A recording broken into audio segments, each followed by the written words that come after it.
बाबा राधे श्याम। जय श्री राधे, जय श्री राधे। बाबा आजकल हम देख रहे हैं जैसे लोग वृंदावन की, गिरिराज जी की, बरसाना की परिक्रमा लगाते हैं जी। तो उसमें लोग ये तर्क देने लग गए हैं कि जैसे रास्ता कंक्रीट का बन गया है, अब पिछले जमाने में कच्चा था तो अब उस वजह से वो चप्पल पहन के परिक्रमा लगा रहे हैं। तो क्या ये सही है बाबा लगाना परिक्रमा चप्पल? उस समय पहले जमाने में जब वो आती थी तो वो पैदल करके पैदल श्री वृंदावन धाम आती थी। आज 4 पहिया गाड़ी में बैठ के आते हैं, वो बराबर है। द्वितीय बात, अगर जो भी जूता पहन के अगर परिक्रमा लगाता है तो उसका 25% का फल नष्ट हो जाएगा, बराबर हो जाएगा। अगर जूता, टाई, पैंट और जीन्स और छत्ता लगा कर अगर परिक्रमा करता है तो उसका 50% का फल नष्ट हो जाएगा। और जो पालकी में बैठ के अगर परिक्रमा लगाता है तो उसका पूरा 100% फल जो है वो नष्ट हो जाएगा। इसलिए अब के महाराज हम बुजुर्ग हैं, हम बालक हैं या रोगी हैं, तो ये तीनों के लाने भगवान ने छूट कर रखी है। वृद्ध आदमी किसी भी प्रकार परिक्रमा कर सकता है, बालक छोटा किसी भी प्रकार कर सकता है और रोगी भी किसी प्रकार कर सकते हैं। चतुर्थ संप्रदाय वैष्णव परिषद की राम पटल में लिखा हुआ। इसलिए अगर दो तीर्थ में जाते हो, कंकड़ छुबेंगे और जितने कंकड़ छुबेंगे तो उतना ही तुम्हारा पाप कटेगा। अरे भाई, तपस्या में तो कष्ट होगा और होटल में जाओगे तो मजा आएगा, तो ये होटल तो है नहीं है। हमारे बीच की एक कहावत है कि गोखरू होती है, उसमें से 2 कण के कांटे होते हैं।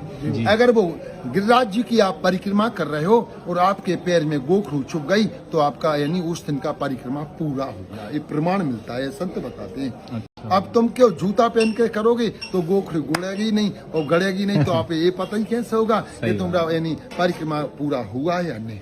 20 दिन में श्री देवरा बाबा व्रत 84 को इस परिक्रमा जो नित्य प्रति साल मोरकुटी से जाती है, ये 14वीं परिक्रमा आज ठाकुर जी ने, बिहारी जी ने, राधा रानी ने और गुरु जी के आशीर्वाद से पूरी हो गई। वो हमने एक दिन भी जूता नहीं पहने और 26 दिन चले, हमरे पैर में भी कहीं छाला पड़ गया। कल तो हम कहे कीकर का बड़ा जोर का कांटा लग गया, फिर हम रुक गए, कांटा को निकाला और जोर से दबा लिया, उसमें से थोड़ा सा खून निकल गया। सही होगा, हल्का हल्का दर्द है। ये दर्द होने का बहुत अच्छा है।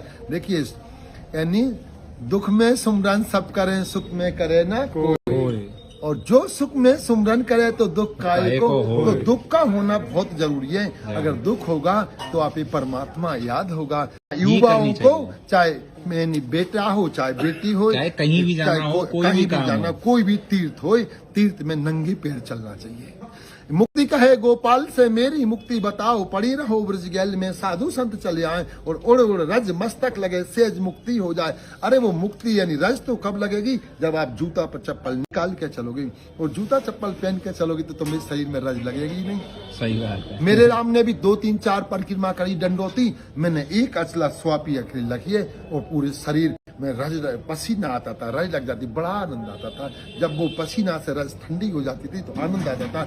और आज हमारे लोग डंडोती करते हैं, एक बढ़िया से वो डल्लक का गद्दा ले आते हैं तो मोटा, उसको जहाँ डाल लिया और कोई और फिर उसने वहाँ डाल लिया, फिर वहाँ रज अपने शरीर में लगा ही नहीं रही। अब बताइए भगवान को पागल बनाना है क्या है?